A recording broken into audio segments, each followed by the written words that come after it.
Hello and welcome to the CAGED Canary podcast. I'm your host, Mahdi Gilbert, and today I wanted to talk to you guys about friends and magic and what friends and magic can do for one another. And I don't, you can do a lot of stuff with a lot of people in magic, but I wanted to focus on technique and actual magic tricks that you're working on and how having a network of people can help you. So, when I was starting out doing magic, I was very young. I didn't know what I was doing. I was learning from books and videos and coming up with my own stuff, and that was my process for a few years. And then when I was probably 19 years old, I started hanging around the magic shop, meeting other magicians, and sessioning with them. And if you've never heard of the term sessioning, just think of how musicians get together and they work on music together. That's what magicians do.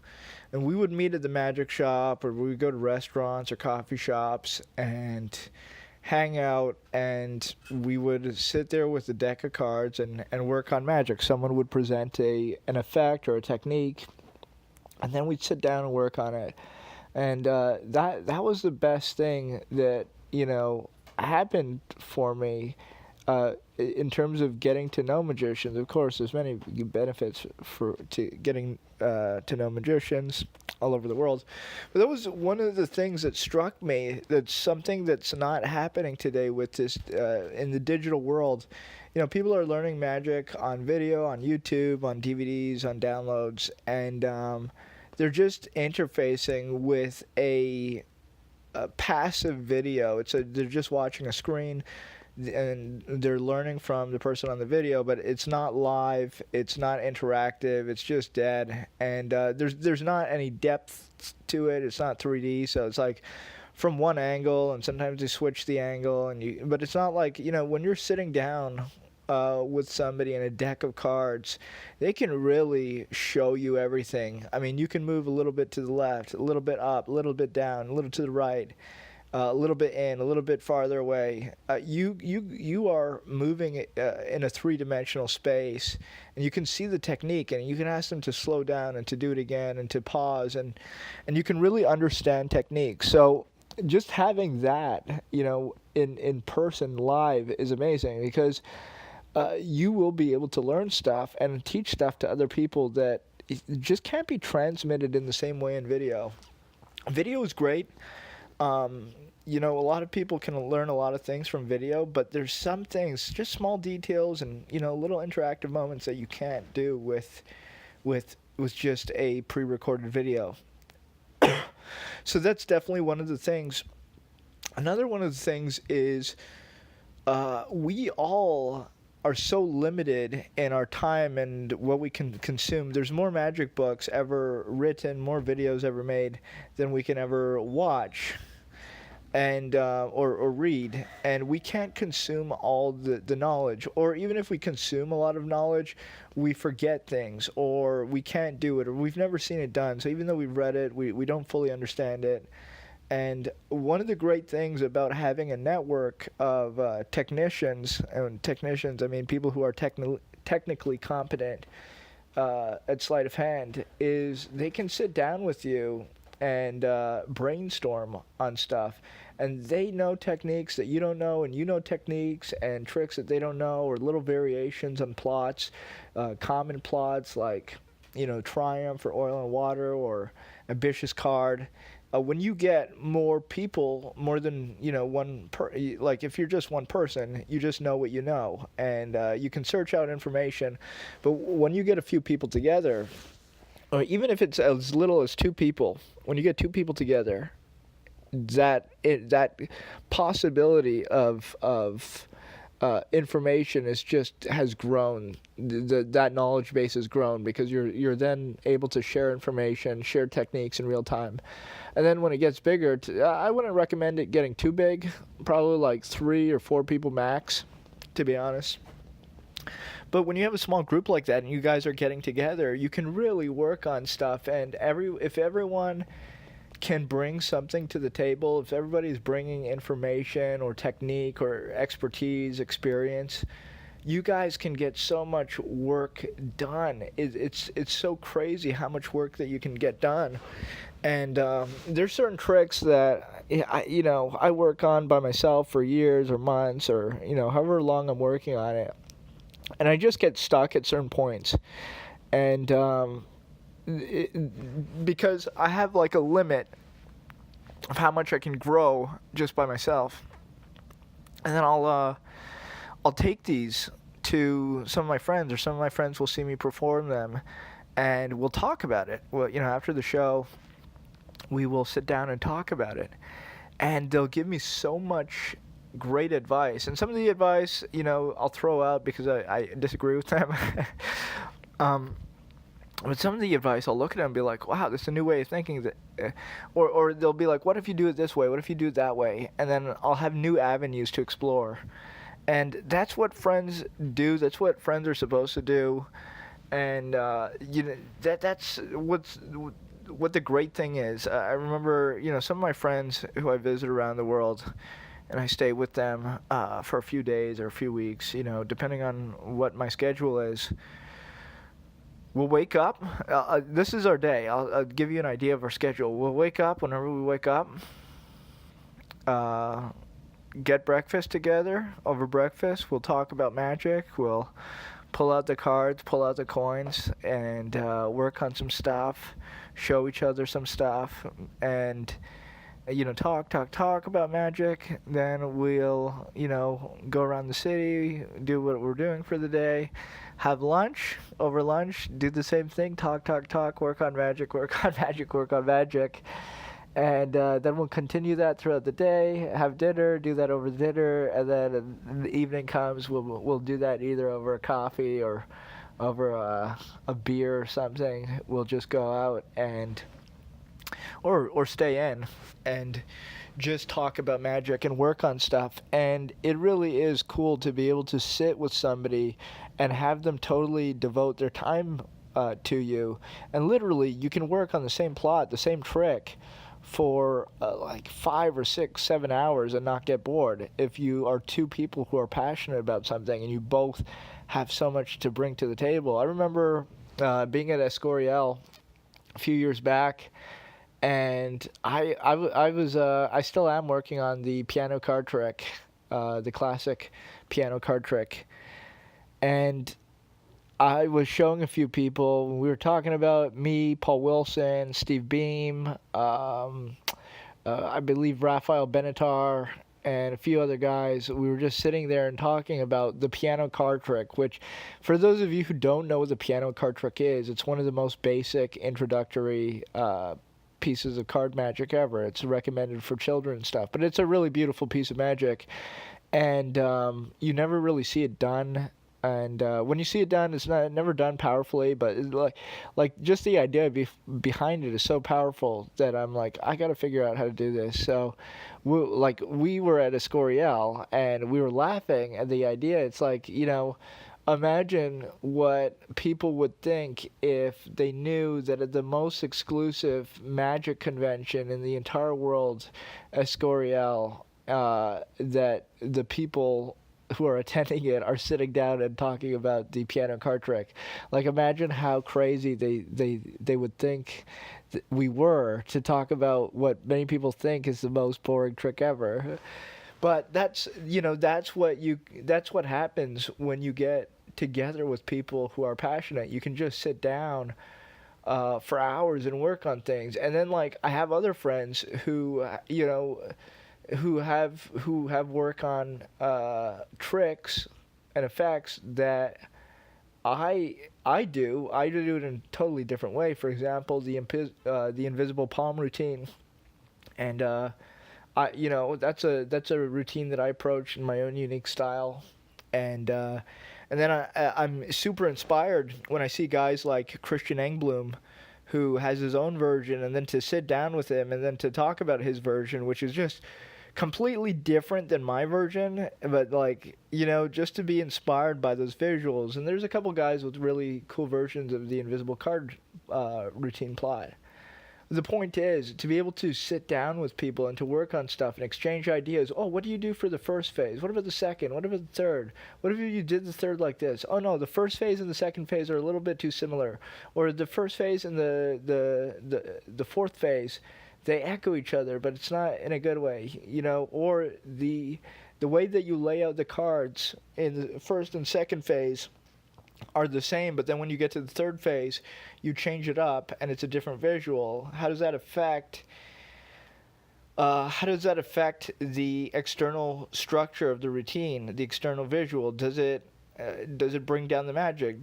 Does it feel like you're changing the rules on the spectators after they've established a pattern? Is it fair? Does it make the magic weaker? And we talk about we talk about all these theories, repetition and how to build on repetition, and just all these different theories in magic. And what is quite fascinating, maybe a year and a half ago, maybe 2 years, no, not 2 years, anyways, a while ago, I was in Sevilla, one of my favorite cities, with few magicians, and we had gone out to some restaurant, and we were getting some beers there and sitting down and talking about magic, and we had performed some magic for some people who were there. I think there's some video of it on YouTube. But anyways, the point is, so we were performing magic, talking about magic, but then the people who came to see us perform magic were so like thrilled to meet us that they just wanted to hang out for the rest of the night. And so we continued talking about magic for like 3 hours, and they were there, but we weren't like necessarily talking about techniques and stuff. We were talking about, we weren't exposing magic to them. We were talking about effects and revelations and climaxes and build up and tension and framing things on the table. How does it look? How does it feel? When you put the cards here and then you put the box over here, how did things measure up? And one of the things that was very interesting were the non-magicians who were there commented on, which is like, oh, we never we see that magic is a real art, like, we're hearing you talk about this stuff. And it was really cool because we were able to bring them into that conversation and talk to non-magicians about magic and get their advice and perspective on things, how they feel about things artistically, without exposing magic to them. And that was a really beautiful night. I remember that night. That's like, that is what is possible with friends who are magicians, good friends who are magicians. You definitely work on stuff, and they help you bring your work to a higher level. And it's just happened to me so many times where I've settled on an idea. I have it in my mind. I'm like, okay, this is good. This works.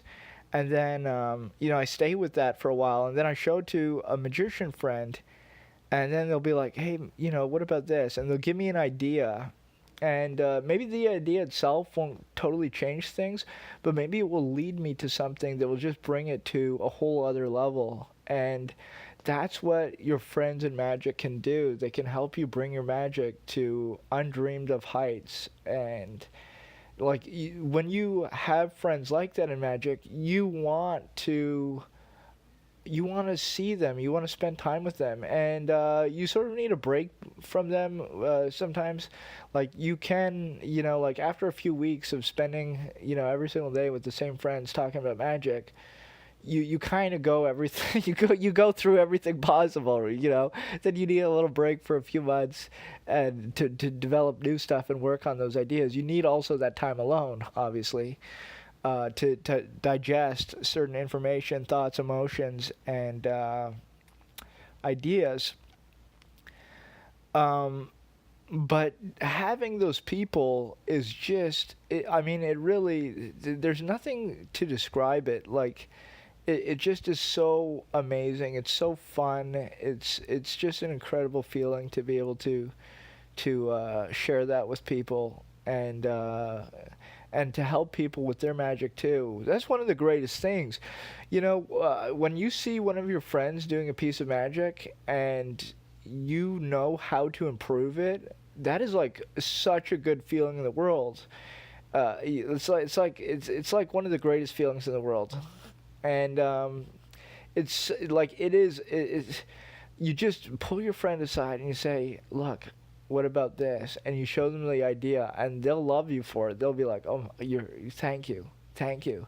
They'll say thank you.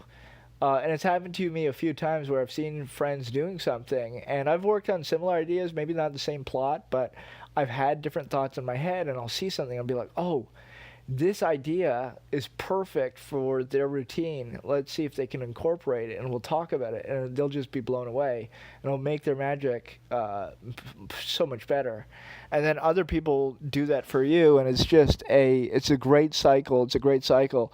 But again, you want to be with the right people. I mean, you want people who will challenge you, but you also want people who will help you grow. And it sort of needs to be a two-way street. It can't just be like a one-way street where it's one person helping the other grow, and and then the other person isn't getting anything from it. Because then you're like that's more of like a teaching relationship, where somebody is like the teacher and they're teaching you stuff, and you don't really have anything to add to the conversation. What you get ideally with magic friends is a dialogue and a communion where you are sharing deep thoughts and elevating each other's art. And that's what I look forward to. That's why I love traveling different places. I don't get to see my friends very often. Some of my friends in magic, it's been more than a year that I've seen them. Some of my friends in magic, it's been 2 years. Some of them, it's been 3 years. Some of them, it's been 4 years. It's some of them, it's been 5 years. It's crazy. You just don't get to see everybody all the time. And then, I know some people keep in touch over the internet and they do that sort of thing. And I sometimes do that with some people, but being with them in person is just, it's way better because you're actually there, you're devoting your time, and like there's just you really can't replace being physically in the same location as someone and sharing those experiences. Those are really special things. So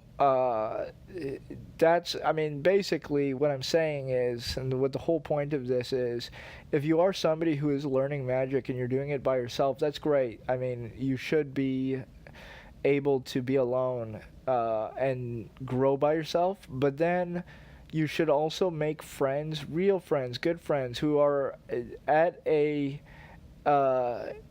ideally they're at a similar level, or they're better than you. And the reason is because you want to get better, right? You don't want all your friends to be worse at magic than you. Then it would be like really depressing. But I mean, it's okay if you're better than them at some things. They're better than you at some things, and then you're exchanging ideas. The point is, it's a give and take relationship. So finding people like that is so important for your development as a magician.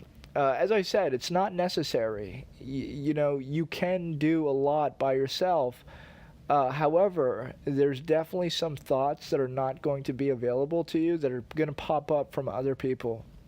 And I can tell you this from my experience. Maybe it's because I'm not a very creative person, or else I would just think of everything myself. But I would say, I think it would be a reasonable thing to consider that there's other people with other ideas out there that can provide value to you and help you. So definitely, if you don't have friends who do magic, make friends who do magic and try to get together with them regularly. It is very hard based on your location. For example, I'm in Toronto right now. Hope to not be in Toronto for I hope not to be in Toronto for very much longer. I hope to be gone from Toronto. But the point is, in Toronto, I don't have many good magic friends. I have friends in magic, but I don't feel like we have that type of relationship where I can grow from sharing magic with them, unfortunately. And I have had friends here in the past who I have been able to do that with, but right now I don't have that. So, but I do have that, and I have had that in other places of the world, and I understand how hard it is. But if you can, get yourself near people who you can work on things with in a serious way, not in like some, don't do it as like, you guys are going to go eat dinner and then talk about magic for like 10 minutes before you leave, because then it's like a total waste.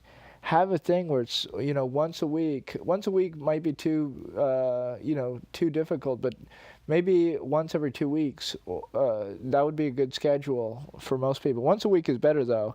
Or if you could do, I mean, if you guys live close enough together, a few times a week would be the best. The best possible situation. But if you can do once a week, that would also be very good. And you just get together, you set aside an hour, 2 hours, whatever it is. And it's just regular. Like, oh, every Friday night at 6 p.m., we're going to go down to the pub and work on magic for, 2 hours. And I sit there, have a beer, work on magic, and then you go home and you work on that stuff for the rest of the week. The next week you come back and you can show your progress, or you can show new ideas, and have that sort of arrangement. It's just something that's going to help you. It's definitely helped me at different points, and every single period of time where I am isolated is kind of great in a way, because I get to work on ideas and develop and flourish alone. But that's like the gestation period where it's like me alone. I'm like in a cocoon. And then like when you are able to leave that cocoon, you're just so much more advanced, and then you can branch out to other people and then share. My dog is barking. I think I gotta end this soon. But the point is, please, if you are into magic and you are working on magic, and you are working on stuff alone, get friends who can help you.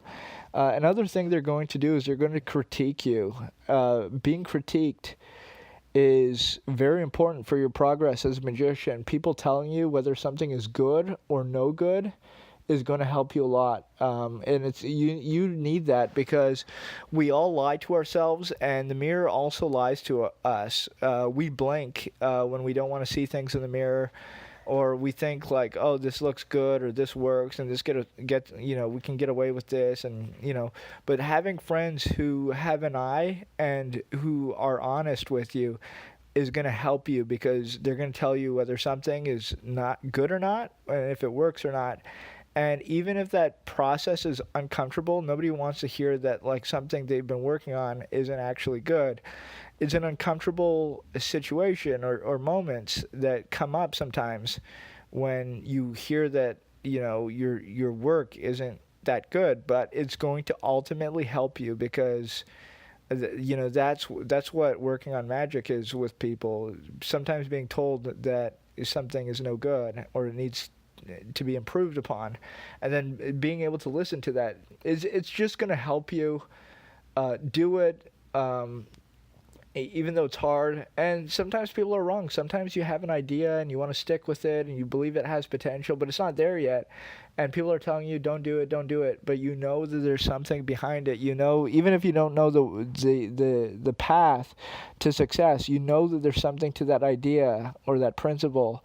And it's okay to ignore people and to work on it, but just have those friends there to help guide you and to help critique you. It's something you will enjoy tremendously, and it's a resource that is really irreplaceable. There's nothing that can replace it. So I would say, for the people who don't have this, please go out and find it. It's going to change your life. It's going to change your magic. And it's also pressure for you to show off, your work. So you'll want to work to impress your friends. Not that you want, the goal is not to impress your friends, but having that little motivator where you're going every single week to meet your friend, and your friend's been working on magic. You don't want to show up empty-handed. You want to show up with something cool. You want to show up with some progress. So it is another good motivator, and that's, we need all the motivators we can to improve magic in the world. Um, so yeah, it's just something that has so many benefits. Um, so if you don't have a person like that, please find one. If you do have a person like that or people like that, do yourself a favor and start scheduling regular time with them at least once a week. At least once a week. I mean, I said once every 2 weeks, but that's kind of lame. Do it at least once a week, and do it regularly. You guys are gonna love it, and make it a serious commitment. Don't do something where it's gonna last, like you have regular meetings for like 3 weeks, and then everybody gets too busy, and then screws off. Make it easy, make it comfortable. It can be, and it can be something really fun. It can be, I mean, I started doing this out at restaurants and stuff, but then what happened is people started, the problem is with keeping anything going is distractions.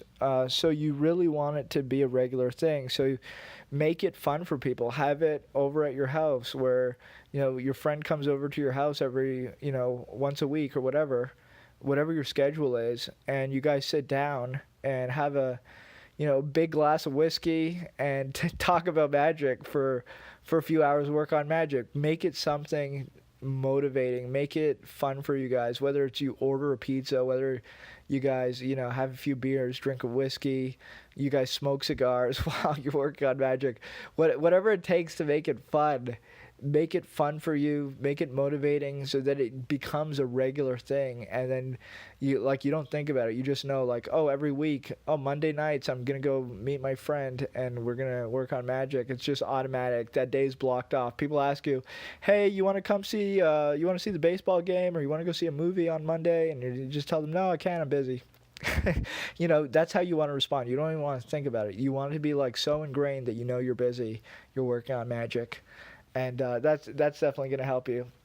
So anyways, I hope you guys enjoyed this, and I hope you guys get something out of it, and you are able to develop those relationships, those friendships in magic, and they're able to, those relationships are able to facilitate your growth in magic.